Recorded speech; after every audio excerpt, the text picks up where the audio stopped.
I get requests and suggestions all the time. I think that's pretty darn obvious, but holy crap, the amount of you asking for a video on hats and clothing has literally forced me to make this video. There was just simply no way I was going to put the idea on my list and then just eventually get to it. I have to give the people what they desire. So, without further ado, let's talk about not being naked in public. The Garland, something so simple yet incredibly useful actually, especially in the early game. 12 petals net you a sanity restoring headdress that will provide 1.33 sanity per minute for 6 total days. And yes, I know there are far better alternatives out there, but to have access to a positive sanity aura early is a lifesaver for beginners. Oh, and since it's technically a food, it will spoil 25% slower in winter too, so you're gonna have more sanity gain goodness. Another that may seem pretty useless, the straw hat. You'll be chalking over 12 grass to make one, but trust me, these things are better than you think. And not only has its own wetness protection, albeit a small one, but combining it with a simple umbrella prevents you from even getting wet at all. Plus, it does come with a little overheating protection too.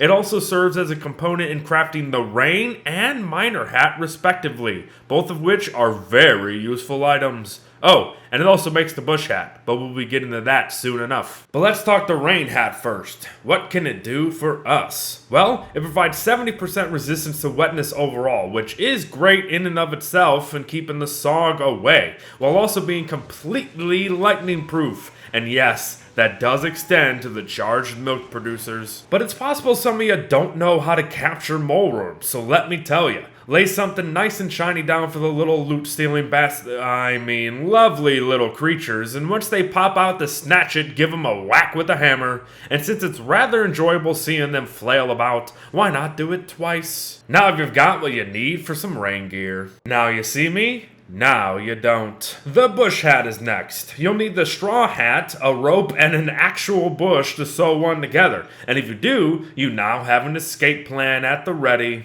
Well, actually, it's more of a hide and be a sissy plan, but hey, at least it's viable. So viable that one can hide from incoming hound waves or even during encounters with big bads like Her Majesty herself. The bush hat camouflages the player, just as long as no mob aggroed onto you while you were going into hiding.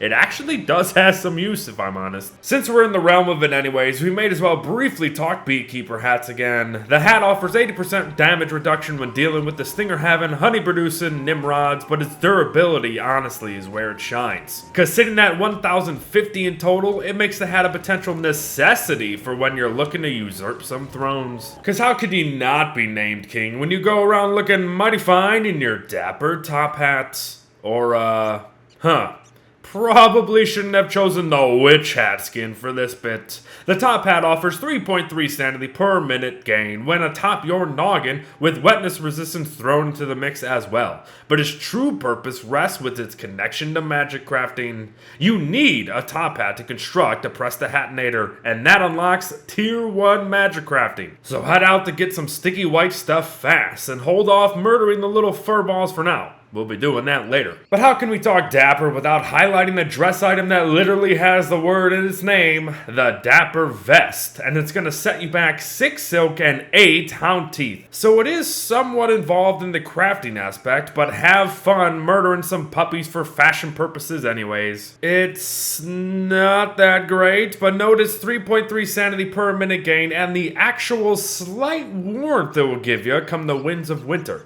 But toss it in with some leftover bear and a cup of rope to create a Hibernation Vest, a clothing item that truly keeps one's hearts toasty. The Hibernation Vest has a 4.4 sanity per minute gain, has a 240 insulation factor, making it one of the best all round for winter, and it even slows the rate of hunger loss by 25% when worn. Now this is some proper attire, ladies and germs.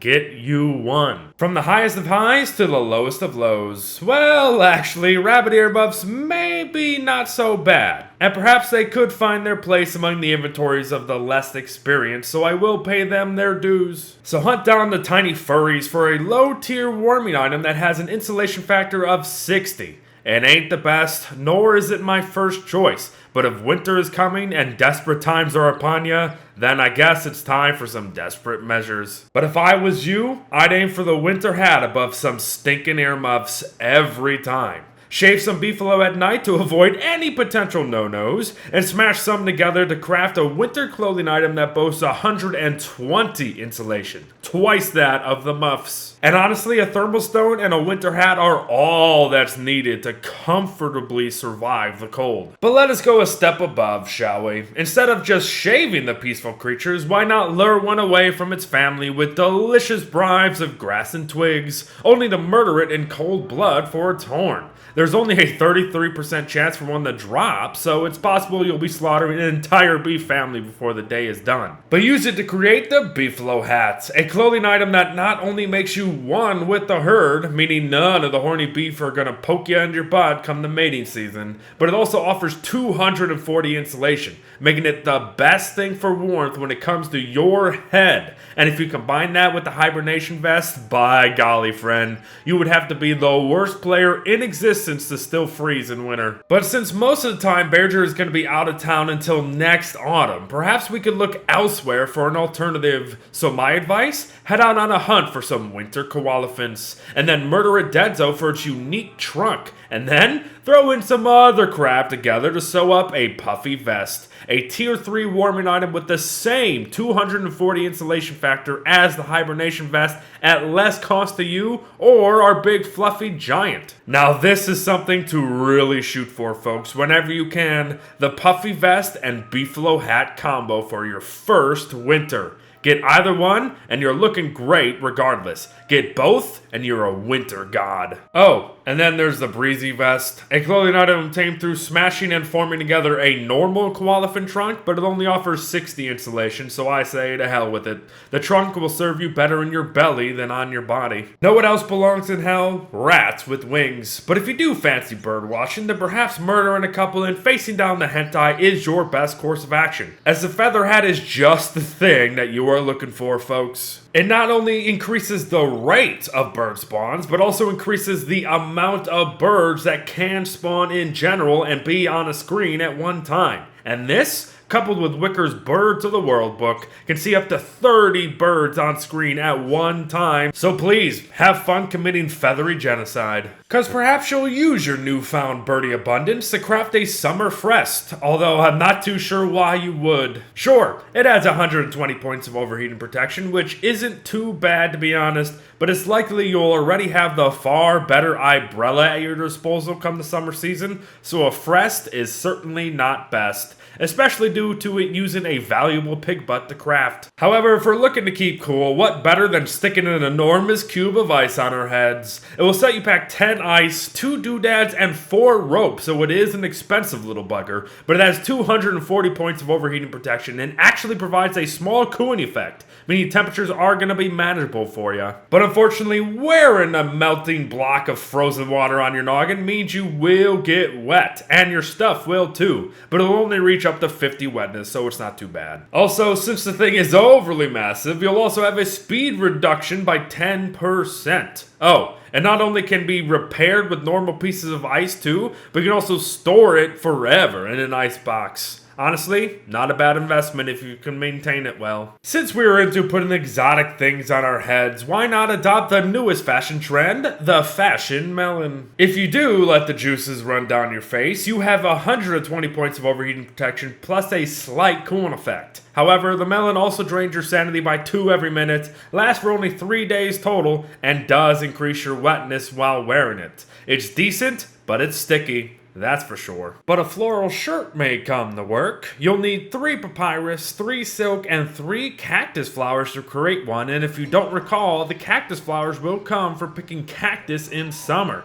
So head on out into the deserts, folks. Overall, the shirt lasts for 15 days, but in summer that drops to 12 due to summer's natural effect on spoilage rates. However, along the way it will grant a stellar 240 points of overheating protection and provide a bit of a sanity boost. So, it's definitely up there. there. But for our next piece of headgear, we need to have a lovely little fish in the oasis pond. But we ain't here for the fish and the trinkets, however. We need blueprints, and the first one will be for fashion goggles, a clothing item that is more or less completely useless alone. So get back to fishing for our actual prize. Get the blueprint for desert goggles, and then you're good to go. They'll offer 3.3 sanity per minute, 20% wetness resistance, but most importantly will allow you to navigate the summer sands with no loss of visibility or speed. So there you go. But if you need help seeing stuff, then why not try the eye on the sky that'll keep you dry? The umbrella, folks. One of the most important clothing items in the entire game. Provides 240 points of overheating protection, up there with the best in the game, mind ya.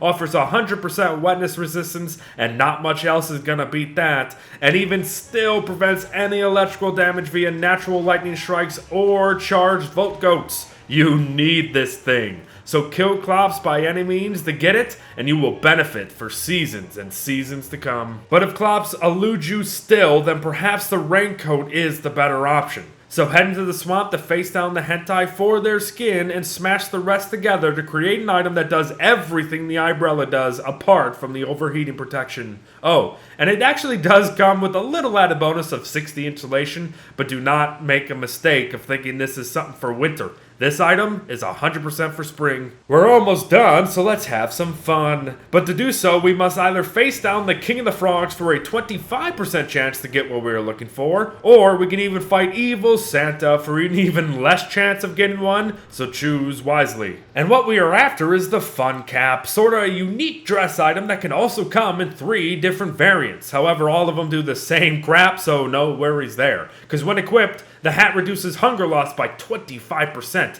and actually has a low 60 points of overheating protection. It will also prevent some wetness, but be careful. While wearing the Fun Cap, all perishable items, food for the uncultured, will spoil 50% faster, and yes, that does include items made from food too. However, the cap also occasionally spawns spores that can be collected via bug nets and used in mushroom planters for 6 total mushrooms as compared to the normal 4, or placed within glow caps that give off colored light. And how lovely is that? The second to last item of the day, the walking cane. You'll have to hunt down the hunting party in order to nab the tusk needed, but bring it all together and you have an item that increases your movement speed by 25%, making it great for kiting purposes or for just getting around town faster. Plus, you can quote-unquote upgrade it to the Lazy Explorer to add telepoofing into the mix, which is mighty useful in getting to the atrium for free or fighting the ancient fuel weaver itself. And finally, the sewing kit, the item that will help us keep wearing all the items that we just sewed together ourselves, but it also has varying impact on every item it can be used on, so just pause the video here to read them for yourself.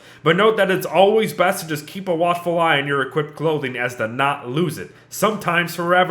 Sew it back up. Hold up, I forgot another one. Again. Man, there's just too many of these dang things to keep track of. The cat cap rounds us out though, so you'll need to head out on a cat-coon murder spree to get the tails you desire. Then you'll have a cap that restores 3.3 sanity per minute and has an insulation factor of 60 points. But wow, it's no wonder how I missed this one. There's just nothing noteworthy about it at all, and it is way too involved in the crafting process to justify making one. But there you have it, everyone. Another guy detailing and showcasing what we can look to gain from some of the many items in Don't Starve Together. Thanks for watching. I hope you also learned something new while enjoying the fashion show. And well wishes to all, and I'll see you in the next one. Bye-bye.